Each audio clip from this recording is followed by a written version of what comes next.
সাল্লাল্লাহু আলা সাইয়্যিদিনা মাওলানা মুহাম্মদ ওয়া আলা আলিহি ওয়া আসহাবিহি ওয়া বারাকা ওয়া সাল্লাম। আল্লাহুম্মা সাল্লি ওয়া সাল্লিম ওয়াজিদ বারিক আলাইহি। বলতেছিলাম নবীজি বললেন, এখন থেকে তার একটা কন্যা সন্তান হবে, ওই কন্যা সন্তানরে হত্যা করা যাবে না। ওই কন্যা সন্তানরে যদি আপনার লালন পালন করিয়া দিনদার বানাইয়া দিনদার পাত্রের কাছে যেই বাবা বিবাহ দিবে, আল্লাহ পাক রব্বুল আলামিন তারে জান্নাতি বানাইয়া দিবে। সুবহানাল্লাহ। দুইটা সন্তান যদি হয়, সাহাবায়ে প্রশ্ন করলেন, ইয়া রাসূলুল্লাহ, ইয়া হাবিবাল্লাহ, যার দুইটা মেয়ে সন্তান হবে সে কি করবে? সেও ওই রকম ভাবে মেয়ের লালন পালন করিয়া মেয়েদের শিক্ষিত বানাইয়া ইসলামী শিক্ষা শিক্ষিত করিয়া দিনদার পাত্রের কাছে যদি বিবাহ দেয়, তাইলে ওই কন্যা সন্তানের লালন পালনের কারণে আল্লাহ পাক রব্বুল আলামিন ওই বাবারে জান্নাতি বানাইয়া দিবে। সুবহানাল্লাহ। এবার বলা হলো, তিনটা সন্তান যদি হয়, তিনটা সন্তান হলেও সেই একই হুকুম হয়ে যাবে। সুবহানাল্লাহ।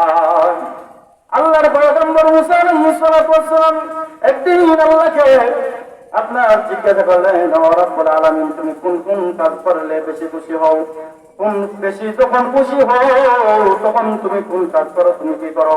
আল্লাহ পাক রব্বুল আলামিন বলেন, আমি যখন খুশি হই, যেই এলাকাবাসীর প্রতি খুশি হই, যেই সম্প্রদায়ের প্রতি খুশি হই, যাদের প্রতি আমি খুশি হই, ওই এলাকার মধ্যে আমি বৃষ্টি বর্ষণ করে দেই। সুবহানাল্লাহ।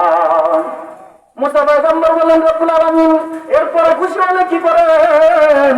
এরপরে যদি খুশি হয়, এরপরে যাদের প্রতি আমি খুশি হই, যাদের প্রতি আমি খুশি হই, তাদের বাড়িতে আমি মেহমান পাঠিয়ে দেই। সুবহানাল্লাহ। মুসা পয়গম্বর এবার বলেন, রব্বুল আলামিন, এবার সবচাইতে কোন কাজ করলে বেশি আপনি খুশি হন? সবচাইতে খুশি আপনি কখন হন? আল্লাহ রব্বুল আলামিন বলেন, কোন ঘরে যখন মেয়ে সন্তান জন্ম হয়, কন্যা সন্তানের কোন ঘরে পরে যখন আমার আগমন হয়, তখন আমি সবচাইতে বেশি খুশি হই। সুবহানাল্লাহ।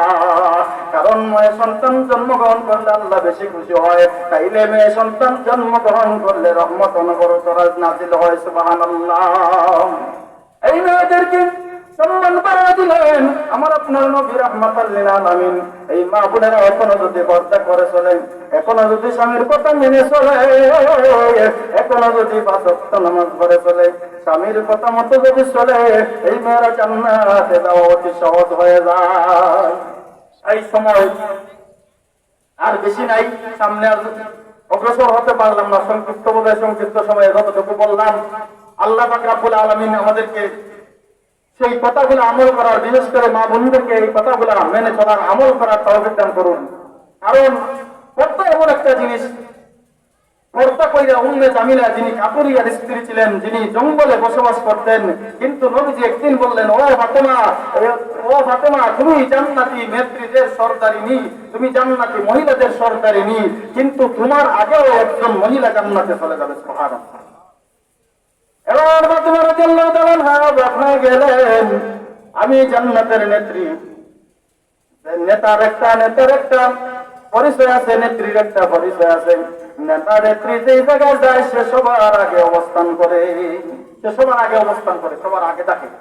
আমি যদি নেত্রী হই, আমি তো আগে ঢুকার কথা। তাইলে উম্মে জামিলা কাপুরিয়ার স্ত্রী জঙ্গলে বসবাস করে, সে কিভাবে আমার আগে জান্নাতে চলে যাবে? সুবহানাল্লাহ।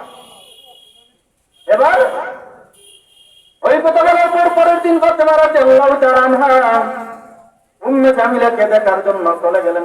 ডাক দিতেছেন, বোন জামিলা, তুমি কি করো? তুমি তোমার ঘরের দরজা খুলো। কিন্তু দরজা খুলে না, বলতেছে, আমি নবীজির দুলালি ফাতেমা, রাহমাতুল লিল আলামিনের মেয়ে ফাতেমা, আমি এসেছি তোমার সাথে সাক্ষাৎ করার জন্য, দেখা করার জন্য। এবার সে বলতেছে, মা ফাতেমা, তুমি রাহমাতুল লিল আলামিন নবীজির মেয়ে, ঠিক আছে, কিন্তু আমার স্বামী বাড়িতে নাই। আমার স্বামীর অনুমতি ছাড়া আমি তুমি ফাতেমার সাথেও দেখা করতে পারবো না। সুবহানাল্লাহ। তাইলে পর্দার গুরুত্ব যারা দিছে তারা দামি হইছে।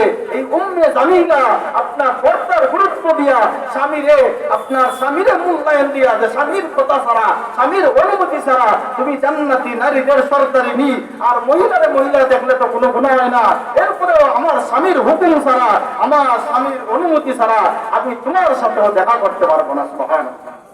এই আমলটা করার কারণে এই মহিলা স্বামীর যে দাম দিল, এই মহিলা জান্নাতি হইল তো হইলই, ফাতেমা রাদিয়াল্লাহু তাআলার আগে জান্নাতে প্রবেশ করবে। সুবহানাল্লাহ। যাই হোক, যত কিছু বললাম আল্লাহ পাক রব্বুল আলামিন ভুল বেয়াদবি মাফ করে দিয়া এই কথাগুলো আমাদেরকে আমল করার, এই কথাগুলো আমাদের সমাজের মা বোনদেরকে মেনে চলার তৌফিক দান করুন। প্রত্যেককে পর্দানিশীন বানিয়ে দেন, প্রত্যেককেই যেন আল্লাহ পাক রব্বুল আলামিন পাঁচ ওয়াক্ত নামাজি বানিয়ে দেন। আল্লাহ পাক রব্বুল আলামিন যেন এই অত্র এলাকাকে আলেমের বাগান দিয়ে ভরপুর করে দেন। আল্লাহ পাক রব্বুল আলামিন মা বোনদেরকে যেন বেশি বেশি করে নেক সন্তান, কোরআনের হাফেজ, আলেমের মা বানিয়ে দেন। আল্লাহ পাক রব্বুল আলামিন যেন তৌফিক দান করেন। ওয়া মা তাওফিকি ইল্লা বিল্লাহ। আসসালামু আলাইকুম ওয়া রাহমাতুল্লাহি ওয়া বারাকাতুহু।